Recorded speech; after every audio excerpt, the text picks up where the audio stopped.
Labas rytas.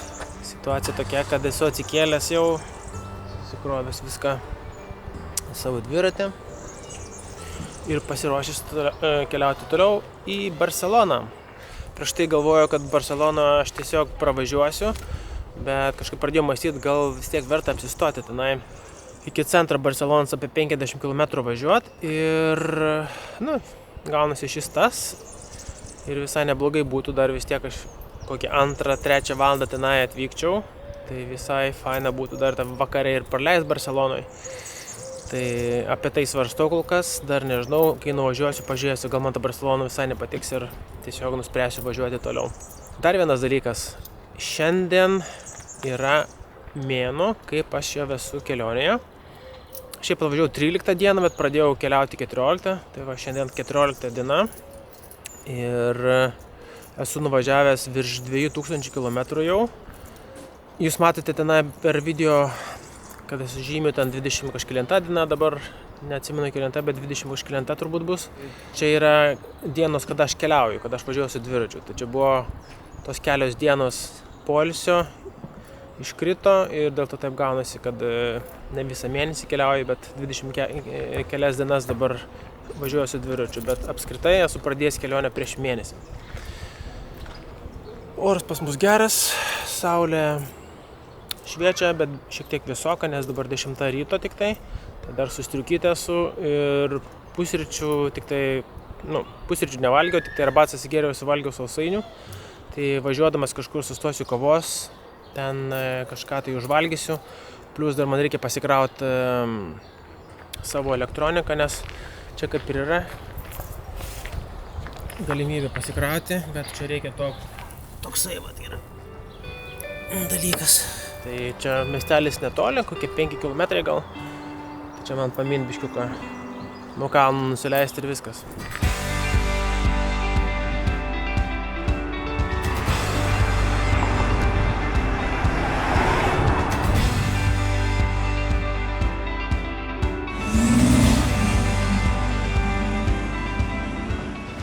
O čia staliukas man kaip tik yra. Čia kepiklėlė. Labai faina tokia. Štai mano saldusis kampelis. Toks šiais saldus. Čia empanada. Pašilita. Bananų duona. Ir kavos visame. Šita empanada viena iš skaniausių, kiek esu valgęs. Nežinau ir dėl to, kad visą laiką valgydavau praktiškai iš parduotuvių. Čia yra kepiklėlė. Bet dar jinai yra pašildyta. Tai tikrai skani. Ir labai daug tuno čia dabar. Šitoj empanadai. Labai tik geras sluoksnis.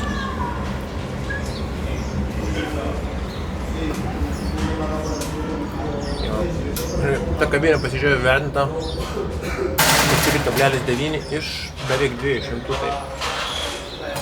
Tai turėjo būti skani tikrai. Ir sumokėjau už viską 11 eurų iš tikrųjų. Už visus tuos patiekalus. Šiaip ar čia brangu, tai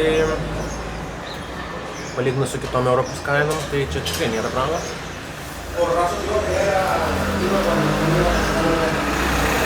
Bet man keliauti su dviračiu, kur jeigu kasdieną taip valgyti, tai brangu. Bet galim sau leisti šiandieną, ne šiandieną. Vienas mėnesis kelionėje. Taigi šiek tiek apsisaldinau, nes ta banano duona buvo labai saldi. Kartais būna, kad tas šokoladas biškį užgožia tą bananų duonos skonį. Tai šį kartą taip ir buvo. Tai va, nusistatau dabar iki Barcelonos to pačio pagrindinio pastato ir važiuoju. Ten mačiau vienas yra hostelis, labai geras, netgi šiek tiek pritaikytas dviratininkams. Tai nuvažiuosiu, pažiūrėsiu kaip ten kokia situacija, ar galima dviratį pastatyti, ar viskas tvarkinga. Ir nuspręsiu tenai, ką darysiu toliau. Tai toj kepiklėlė, kur dabar buvau, sutikau lietuvį. Toks vaikas sustojo, žiūri mane, mojuot pradėjo ten, nesupratau. Po to girdžiu, sako, jis lietuvis savo seneliui. Tai prie senelis tada pasikalbėjo, biškiuką paklausinėjo, papasakojo, kaip iki tos Barcelonos važiuoja, sako, labai siauras keliukas šiandien bus toks. Ir asfaltuotas kelias, ten gana judri gatvė, bet sako, labai siaura, sako, labai atsargiai ten. Tai reikės liemenę užsidėti ir savo šviestuvėlę įsijungti, kad dar reikia jį pasikrauti, nes jinai be krovio.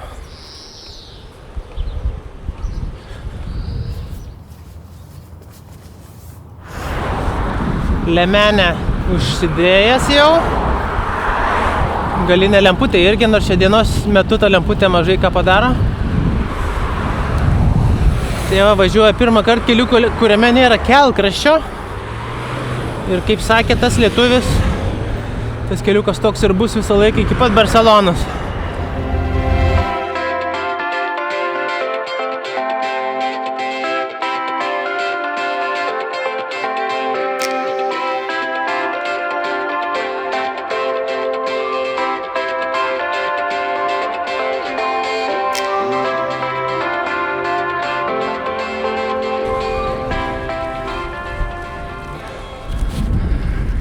Tai va, jau Barcelonos priemiesčiai, o tiksliau pasakius, čia dar toks miestelis yra. Kažkoks Castel kažkoks. Na viskas, pravažiavau tos kalniukus jau.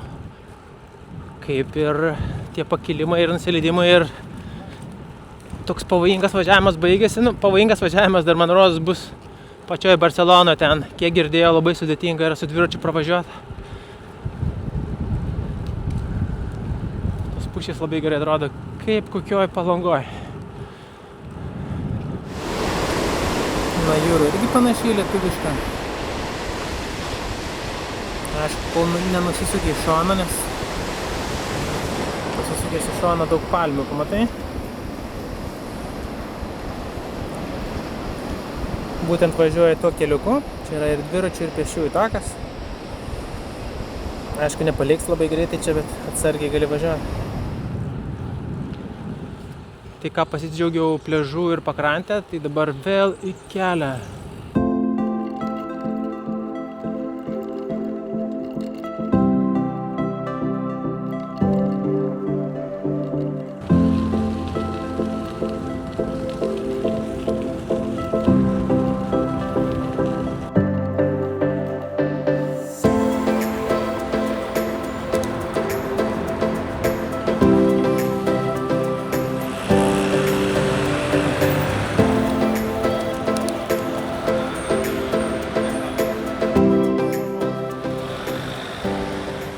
Tai va, privažiavau jau šitą baziliką. Nežinau, lietuviškai išsiverčia kažkaip šventosios šeimynos bazilika, o ispaniškai bazilika de la Sagrada Familia, kažkas panašaus. Dar vis stato, dar nebaigė statyti. Žmonių krūvas, pažiūrėkit, kiek čia žmonių.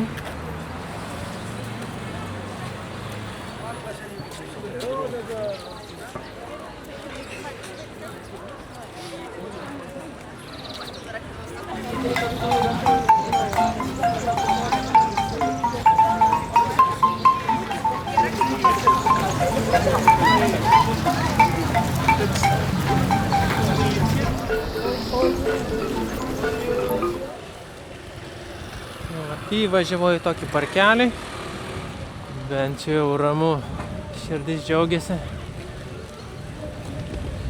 O, bet žmonių irgi čia pilna. Pažiūrėkit, kaip čia atrodo.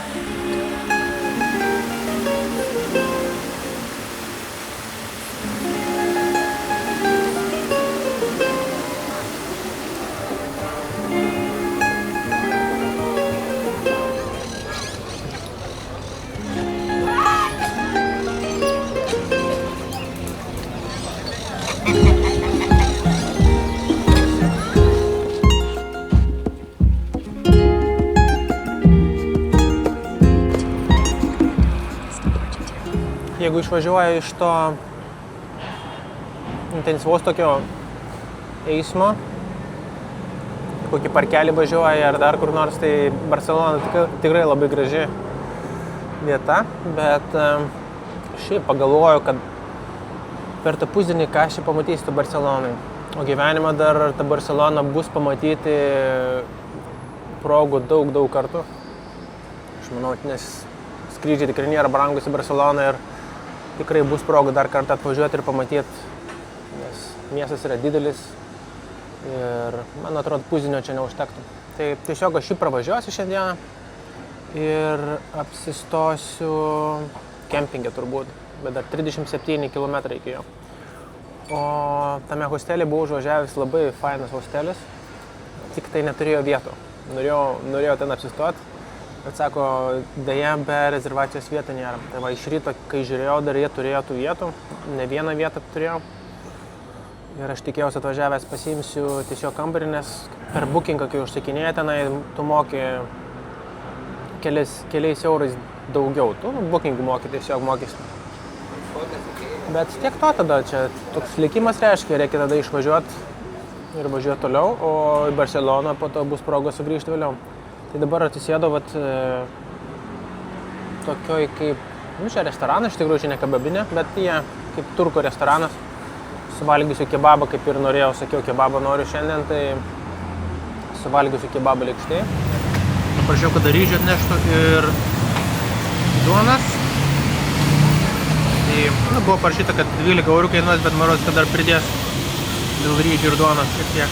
Ir Coca-Cola, aišku. Šiaip skanu visai.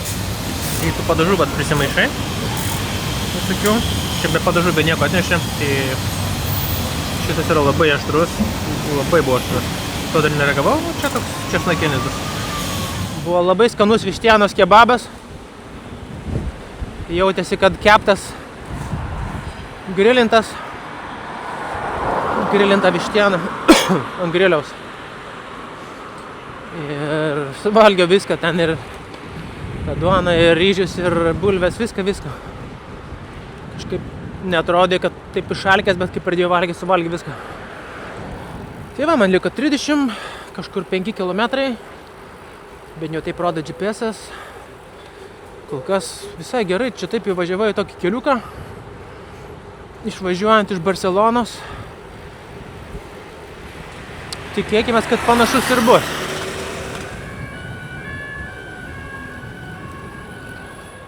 Kažkas čia įvyko, visi laukia praėjimo, užtvėrė kelią. Kaip įdomi, kažkas atsitiko čia. Atvažiavo greitoji ir labai čia greitai viską supakavo. Ta prasme, užblokavo visus kelius. Tenai visur, va, čia su automatai stovi. Užblokavo. Galbūt galim kitur pravažiuoti, bet įdomu, kas čia atsitiko. Įdomu, tai kažkaip atrodo labai rimta. Ai, kažkas aptverta tenai prie staliuko. Daro kažkokį dirbtinį kvėpavimą ar kažką. Čia konkrečiai kažkas nutiko, kažkoks ar susišaudimas ar kas. Nes ant tiek policijos privažiavo. Ir vaikšto, jie čia žiūri kažką žolėse. Ieško. Čia rimti reikalai vyksta. Kažkaip apvažiavau tenai. Nesigilinsiu, kas ten vyksta. Vis tiek ir taip nebus aišku tenai. Bet mačiau žmogus vienas, tikriausiai prie staliukų jis ten sėdėjo. Ir kažkas jam atsitiko. Ar jisai pats sukniubo, ar ten jam kažkas kažką padarė. Va, vėl policija. Čia stovi, vėl blokuoja visą pravažiavimą. Tai va, ar kažkas jam kažką padarė, ten medikai apsupė jį. Ir policija aptvėrė visą teritoriją, uždarė visus kelius. Va, čia netgi reguliuoja. Nieko neįleidžia. Perdiriguoja visus. Aš tikiuosi mane išleis.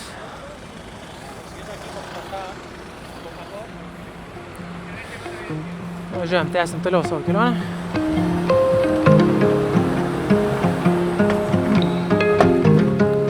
Gal bus toks pastelis.